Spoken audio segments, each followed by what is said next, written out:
Hey everyone, welcome to the video. आज हम बात करेंगे आमिर खान की तीसरी शादी के बारे में। हाल ही में 5 जुलाई को आमिर ने गौरी नाम की महिला से शादी कर ली है, लेकिन इस तीसरी शादी के बाद उनके पास्ट रिलेशनशिप्स और उनके खुद के दिए गए पुराने स्टेटमेंट्स फिर से चर्चा में आ गए हैं, जहां उन्होंने खुद माना था कि वो अपनी वाइव्स के साथ काफी क्रूअल और इमोशनली इनसेंसिटिव रहे हैं। आमिर ने खुद एक पॉडकास्ट में बताया था कि वो इतने पेटी और जिद्दी थे कि नाराज होने पर अपनी वाइफ से 4 दिन तक बात नहीं करते के, जिससे परेशान होकर सामने किरण राव रोने लगती थे और उनसे प्लीड करती थे। ये पूरा सिनेरियो और भी ज्यादा प्रॉब्लमैटिक तब लगता है जब आप नोटिस करेंगे कि ये सब उस वक्त हो रहा था जब किरण और आमिर बच्चे के लिए ट्राई कर रहे थे और किरण ने मल्टीपल मिसकैरीज फेस किए थे।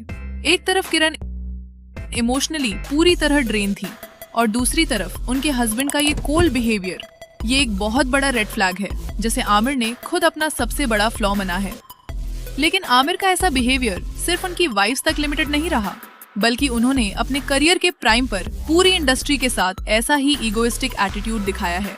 आमिर ने अपनी इस तीसरी शादी का बयान भी बड़े अजीब वक्त पर किया। वो अपने बड़े बेटे जुनैद खान के साथ एक इवेंट पर थे, जहां मीडिया के सवाल पर उन्होंने जुनैद के सामने ही अपनी शादी को लेकर बात करना शुरू कर दिया। वहां जुनैद का रिएक्शन साफ दिखा रहा था कि वो उस मोमेंट पर काफी अनकंफर्टेबल थे और बहाना से निकालना चाहते थे। आमिर हमेशा से अपने फीलिंग्स को सबसे ऊपर रखते आए हैं। अपनी पहली शादी जो रीना दत्ता के साथ 16 साल चली, उसे उन्होंने बाद में इम्पल्सिव कह दिया, जबकि उस रिश्ते के लिए वो खुद रीना के पीछे पड़े थे और खून से लव लेटर तक लिखा था। साल 2001 में लगान के दौरान आमिर की मुलाकात किरण राव से हुई।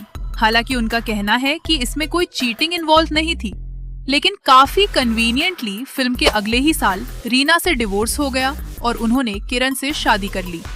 किरण के साथ काफी सालों तक प्रेगनेंसी इश्यूज फेस करने के बाद साल 2011 में आई वीएफ सरोगेसी के जरिए उन्हें बेटा हुआ, जिसका नाम आजाद रखा गया। लेकिन आमिर का पेटिनेस का लेवल ये था कि एक बार जूही चावला के साथ शूट पर उन्हें कोई बात बुरी लगी तो उन्होंने जूही से 7 से 8 साल तक बात नहीं की।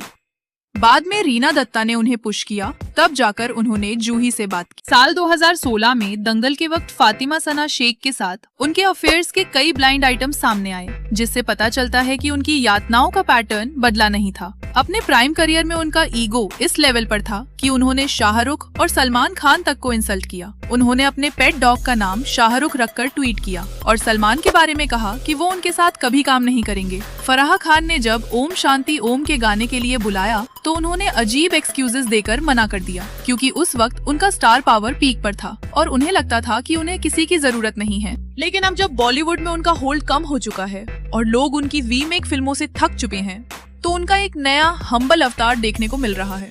अपने बेटे जुनैद की फिल्मों को प्रमोट करने के लिए उन्होंने खुद शाहरुख और सलमान से हेल्प मांगी और उन्होंने मना भी नहीं किया।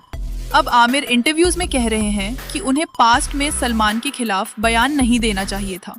ये साफ दिखाता है कि जब उन्हें जरूरत होती है तभी वो दोस्ती का हाथ बढ़ाते हैं। हालांकि उनका कहना है कि थेरेपी लेने के बाद उन्हें अपने टॉक्सिक और मैनिपुलेटिव बिहेवियर का एहसास हुआ है। गौरी के बारे में बात करें तो कुछ साल पहले तक आमिर कहते थे कि वो कभी शादी नहीं करेंगे, जिसका मतलब है कि वो गौरी से हाल ही में मिले हैं। गौरी ब्यूटी और फैशन इंडस्ट्री में एक बड़ा नाम है और बी ब्लंट की डायरेक्टर हैं। उनका पहले से एक 6 साल का बेटा है, यानी अब आमिर के टोटल 4 बच्चे हैं, जुनैद, इरा, आजाद और उनका स्टेप सन क्वीन। हालांकि उन्होंने अपने डिवोर्सेस को काफी मैच्योरली हैंडल किया है, जिसके चलते रीना और किरण आज भी उनके साथ टच में हैं और काम कर रहे हैं। लेकिन इसमें कोई दो राय नहीं है कि उनका पास्ट बिहेवियर काफी सेल्फिश और क्रूअल रहा है। 90 के दशक के दौरान जब आमिर जैसे बड़े स्टार किसी एक्ट्रेस के साथ काम करने से मना कर देते थे तो उस एक्ट्रेस का करियर बर्बाद हो जाता था। जूही चावला के साथ भी उन्होंने यही करने की कोशिश की थी, जो कि बेहद गलत और क्रूअल था। लोगों को उनके ईगो को प्लीज करके रखना पड़ता था। खैर, आमिर खान के इस टॉक्सिक पास्ट और उनकी इस तीसरी शादी पर आपका क्या सोचना है? मुझे कमेंट सेक्शन में जरूर बताएं। वीडियो अच्छी लगी हो तो लाइक, शेयर और चैनल को सब्सक्राइब जरूर करें।